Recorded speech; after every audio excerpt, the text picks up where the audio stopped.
now. So, hi, it's Richard Seaton here from I Am Business Ninja.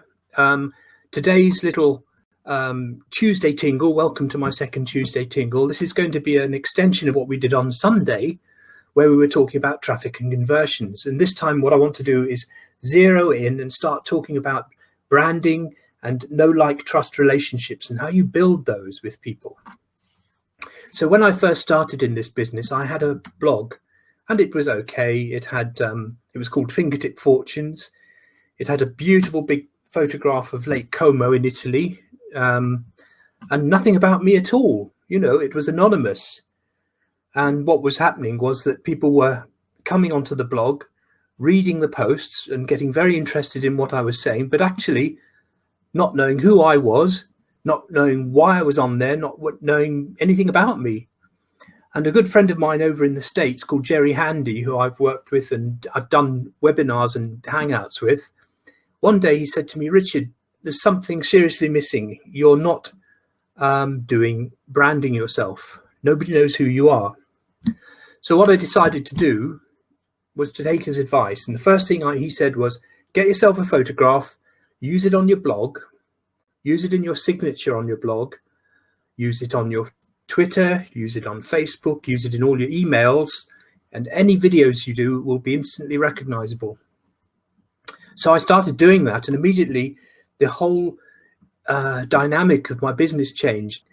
And I remember talking to another top marketer about a year ago at a group, and he told me that once he went into a meeting and a total stranger came up to him and said, hello, how are you doing? I haven't met you before, but it's very nice to meet you at last. And he said, how do you know me? And he says, I recognize you from the photograph on your blog. So that says it all, really. So what I'm going to encourage you to do now is to think about using your own photograph on your blog, using your own name and making yourself identifiable and accessible to people. You know, if you come onto a website, hi guys, I'm seeing people joining in here. Hello to Aleksi, I haven't remember you from last time. Hello. And who else have we got on? We've got Anthony, who's there. Just saying hi, and you can hear me, obviously. Just checking you can hear me, Aleksi. I'm not planning to invite people in to talk at the beginning. I'm just going to do a 5 to 10 minute chat about my idea of branding, and then we'll go straight in and start looking at start engaging a bit. But I haven't got very long today. I hope you don't mind. I've got to leave just after 3:30, which is in about 20 minutes time. So here we go. I'm talking about branding myself, putting my photograph on my blog like you guys do, putting my name on there and being responsible for what I'm promoting. So if I'm promoting a product and I put my face on the product and I am taking responsibility for what that product does, immediately it's going to build some know, like, and trust. And it's going to start growing because people are going to come on my blog, are going to read about me, and they're going to get to know me. So what we're trying to do today is to talk about branding, and we're also going to talk about this know, like, and trust relationship. In case you missed it, I was just talking about a guy I used to know that I've worked with online called Jerry Handy. And he told me right at the beginning of my career to get my photograph on my blog, get my name on my blog, and be responsible and identifiable. Because let's face it, you wouldn't go into a shop or into a car showroom to buy a car. You wouldn't buy one online. You'd go and talk to the guy. You'd want to have eye-to-eye contact with him before you gave him your money, before you trusted him. You can tell a lot just by looking at somebody, can't you? You can tell a lot whether the person's sincere and what they're saying to you is true, and whether they mean what they say, or whether it's very, very subtle. Humans are very clever creatures. They can interact instantly. You know, if you walk into a room and you have never met a guy, and the first 5 seconds, they reckon, of meeting determines how you're going to get on. And if in that first 5 seconds you get a feeling of, I don't like the sound of this, I don't think this guy and I are going to relate, I don't feel I trust him, I don't feel honest with him, and then you override that and you go ahead anyway and make friends with the person, do business with them, and later on something happens and you wish you'd listened to your intuition right at the beginning. I've had that happen so many times in my life. And similarly, when you get a good feeling about somebody, usually you find that that's true as well. And that's why, for me, these video sets, these blabs are brilliant, because what we're doing, it's not just me sitting talking. What we're actually able to do is interact. Now, when you do most times when you do a Periscope or you make a video and put it online, it's all one way, isn't it? It's you lecturing, it's you giving out. There's no feedback at all. There's no audience participation. So why I think this blab is a really great way to market is because people can have an interaction with you. Another thing is that I've learned this week is not to be too complicated in asking people to opt in on your pages. If you have a blog and you have a very, very complicated and involved opt-in form, you're not going to get opt-ins. I simplified mine this week from a great big long list of things I was going to offer them down to simply please subscribe and see what you think on the blog. So that's what I did. And I've suddenly started to get a lot more traffic onto my blog site as a result, and people opting in. Okay, that's all I'm going to say now. Aleksi, I'm ready to put you on, and it would be great to have a chat with you. Hi, Richard. Hi, nice to see you again, Aleksi. And how's things going? Good. Well, I was just saying that these Tuesday tingles, as I call them, are basically, it's the worst day of the week, isn't it, Tuesday? Because you've got over Monday and there's still another 3 days to go before the weekend. If you think that way, then Tuesday's the day when you need a bit of enlightenment, a little bit of lightness, and a little bit of picking up. So that's why I chose Tuesday. Yeah, for sure. I was listening to what you were talking about earlier, and you had quite a lot of good points there, like the one about the intuition. Yes. I really felt that one of the last companies that I worked with, my intuition kept saying don't work with them, but then my head kept saying that because it was a friend of mine, so my head kept saying, yeah, it's a friend of yours and you should help him out, and so on. But then it ended up being that I couldn't give them the whole value that I have to give, and my intuition was already saying that earlier on, but I just shut it out and I just was trying to go logically into the relationship. That's very interesting, because that's something that I've also touched on this week, which is looking for approval, doing things to please other people, and doing things because people expect you to, rather than going inside and saying, do I want to do this? Is this useful to me? And approve of yourself. Never mind what other people think. You need to approve of yourself. You are the authority in your life. That's the way I look at it. Hi, Richard. Can you see this message? Yes, I can, Aleksi. Just came through. Is that from Anthony. And I'm my eyesight's terrible. Yes, I can. Hi, Anthony. How are you doing? I can see it. That's great. Thank you for coming on. If you want to come on and chat with us, you're very welcome. We have quite a small gathering today. I've got 6 subscribers due to come on, and 2 of them have arrived so far. So there you go. 2 out of 6. That's 30%. It's not bad, actually. If my opt-ins are always 30%, I'd be happy.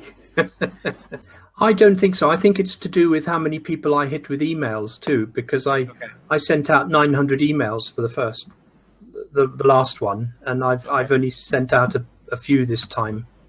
I didn't invite so many people, hoping that they would remember, which is a silly thing to think. People do not remember, do they?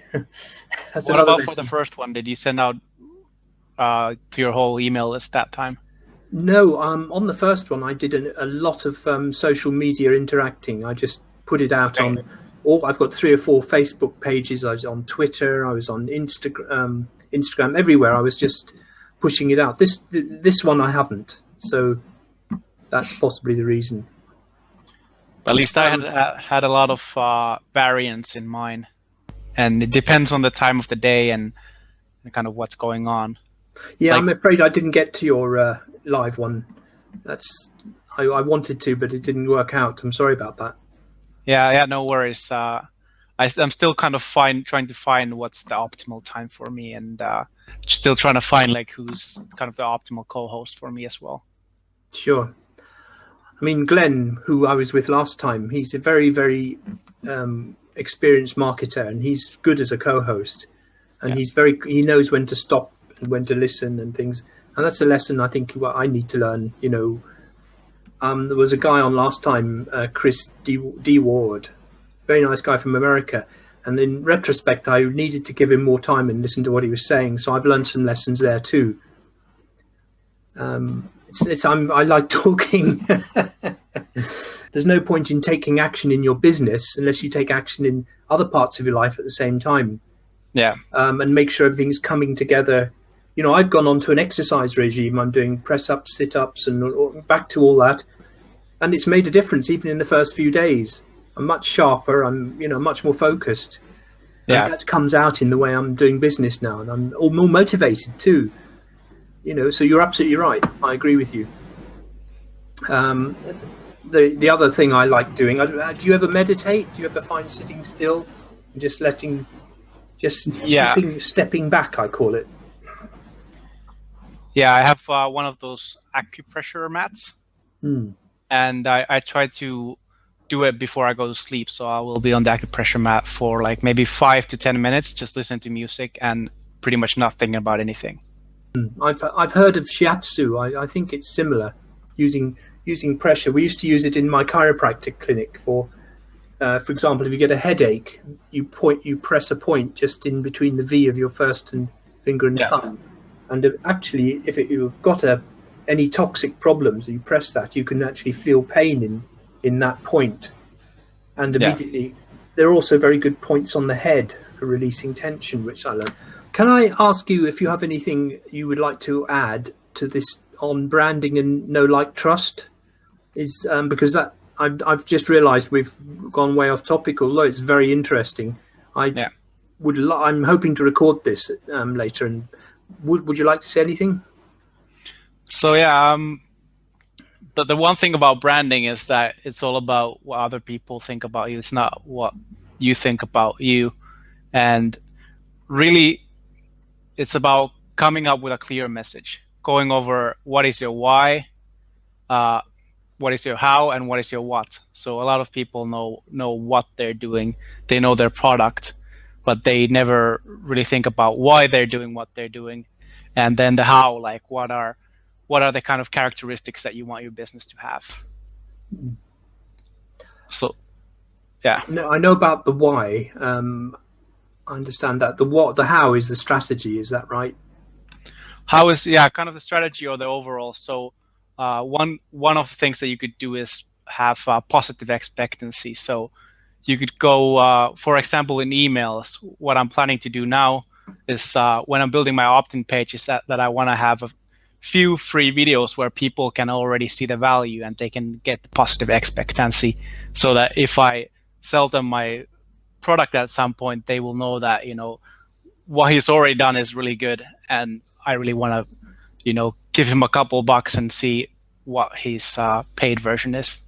That's exactly that is very good. We call it over delivery in our business. What we tend to do is for $10 of purchase, you give $100 of value, and not just on the open front end offer, but all the way through the system, right up to the back end. If you're giving intensely massive value, people are going to be blown away. I mean, we actually used to give too much when we started. We had a $19 product, and we probably had $250 worth of product going out to the people, and it was too much. There was 9 videos in our opening product, and people said, "Well, I don't need any more. I've got everything already." And of course, they didn't go through the funnel because they were delivered too much. So I totally agree.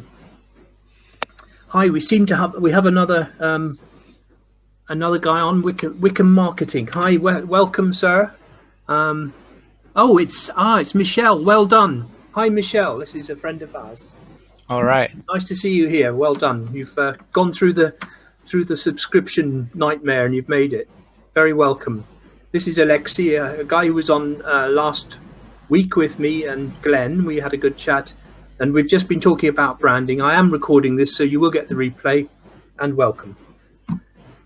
So Aleksi was just talking about how he is giving value on his products is that right, with the front end? Does that go right through? Do you over-deliver all the way on your products? Well, I haven't built out the whole thing yet, so that's what I'm working on this week. But that is kind of the idea. That's very interesting, because I've heard two ways of going about this. Some people say you should never release your front-end product till you've got the whole funnel built. And other people say, no, get the front end out there and work it through as it grows, as you get visitors. What do you think about that? Well, at least for me, because the kind of my front end, well, I don't have a front end product in that sense, because I want to build, well, I have a landing page, and then you get 5 free videos. And then from that, I will sell a $7 product. And from that, I will sell a continuity program. And then there will be a higher end product later on.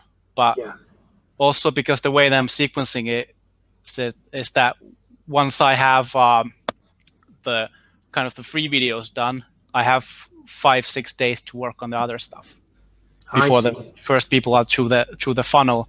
And I can even change that a bit, so I can have other emails sent out. Like I could ask their feedback on the free materials, and I can improve that as well before even doing the rest of the stuff. So that's much more of a hands-on and working through as it develops. That's very interesting. How do you build your know, like, trust relationships through your emails? What sort of do you actually try and engage on a one-to-one basis with your email subscribers? Do you get that?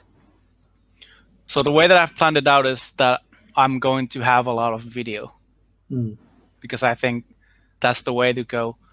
And then I will have an email coming in every second day, I think, is what I'm planning. And it's going to be something very short, but something that is interesting, or it adds a little bit of value. Yeah.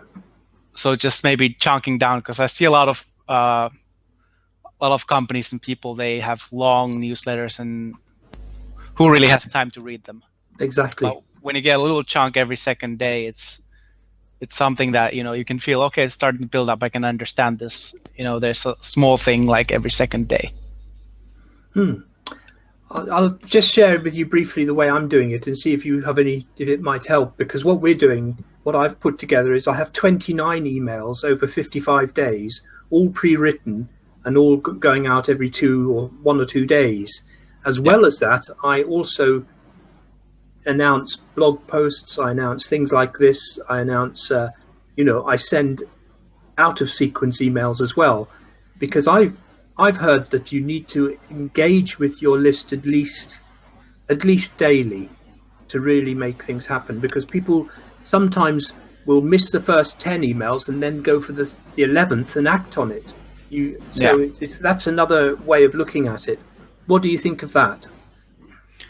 Yeah, that's actually what I've actually learned from people that are really good at list building. Like I think the person that I've been listening to most here is Telman Knudsen, and he has lists of, I think he has his overall lists are over 500,000 subscribers. Wow. And he said to do daily things, but then when we went over my plan, he said to do it every second day. So I'll probably just trust him and then see what the results are and adjust based on that. And is he your mentor? Would you say, or partially occasional? Yeah, well, he's here on Blab, and I do ask him quite a lot of questions, so I would consider him one of my mentors, although I haven't known him for that many weeks yet. But I think the stuff that he's helped me with has, changed things for me and really driven me to do better things. And what does he have to say about branding? Has he mentioned this to you? I'd be interested to get some free mentoring. I don't think he's talked about branding that much. But what else? Well, I think he talks mostly about list building and then how to become a super entrepreneur. So maybe the branding side is more of the things that I would talk about, because I've done branding for some startups. And for example, one of them went on to be featured in, I think it was in Vice, in the Daily Dot, in the International Business Times on Discovery Channel, and all these big medias, because we really got the message down. And that's one of the things about branding, is that if you can really get the message down in a way that it's easy to understand, I think that takes you really far. Aleksi, I think due to the fact that we haven't had many visitors today, I'm going to cut this soon. And I'm going to, if that's all right with you, just leave it today, because there's not much going on really. If anybody has anything, anybody who's listening and hasn't come on and identified themselves, let's have a couple of minutes. If anybody wants to say anything before we finish, they're very welcome. I love the fact that you can interact just like we're doing here. I haven't found another platform where people can drop in and chat like this and then leave when they feel like it, like they did on the last one. So I think this has got a lot of potential, and I don't care if nobody comes sometimes. We've still got the replays to put on, that's important. And I'm not going to miss one just because I haven't had many visitors. I'm still going to keep banging them out every couple of times, every few days. I think it's important to be regular in this. That's part of the know, like, trust thing again. Yeah, and then if you have a co-host, it doesn't really matter if there's not that many other people, as long as you're both learning. And when you're teaching, you're of course learning as well. So, but I think it's kind of hard if you're there alone and there's nobody on the line pretty much, and you're just talking by yourself. Well, Aleksi, that leads me to a question. How would you like to co-host on this with me? I mean, you already are. I know you don't want to be tied down because you're not always available and things, but I'd be more than delighted, if you're around and you come in even for 5 minutes, just to make me feel like I've got somebody to talk to if it is quiet. So now it's like 5:40 here, and I guess in the UK it's like 3:40. That's right. Yes, 3:40. So it was like 5.5 hours before. And what day was this? We did it on a Wednesday. So Tuesday or Wednesday shouldn't make that much difference, should it? Yeah. But it's interesting. We had quite a lot of people from, a few people from Australia, and then some people from the UK, and then some people in the US that were just waking up. So it somehow hits all of those points where people are kind of jumping on the blab. I know you remember Munir, who met you last time. Yeah. How we were talking about trying to work out the best times for broadcasting. Do you remember? And I think he's done a periscope on that. So I'm going to chase him down and see what he's come up with, because he's very energetic. He's a very energetic guy. Overwhelming. Michelle, I'm just going to type in the chat box. I'm going to say, hi, Michelle. Oh, do you want to come on? So I don't know if she can hear us. I'm sure she can. Are you interested in coming and saying anything, or are you happy just to listen this time, Michelle? Yeah, I think you'll be happy to listen because this is your first experience of Blab. Is that right? Yeah. I'm sure that's the case. Give her a couple of seconds. But Richard, you might want to try out. I think it's like 11 a.m. in the UK time. Try that time out if it works better. That's about 7 or 6 in the US, yeah. Yeah, or you could even do it an hour later. I think we had most people coming on like an hour into the blab. So 12 noon in UK. Yeah. Noon That's UK very time. helpful. Okay, it's not set in granite, so I'll do that. Listen, guys, it's been interesting. It hasn't been as interactive as some of the other blabs I've done, but I'm still happy we did it, and I'm very grateful to Aleksi for coming on and sharing web space with me. It's a pleasure. I shall. I'm sure you know when I'm on now. I don't need to email you or anything. You notice in the schedule, yeah, and I'll do the same with you. So thanks everyone who did attend. Anyone who's listening, thank you for coming on. And Michelle, I'll get back to you in our group and see what you thought. So thanks, guys. One question before we go, Aleksi. How do you turn this thing off?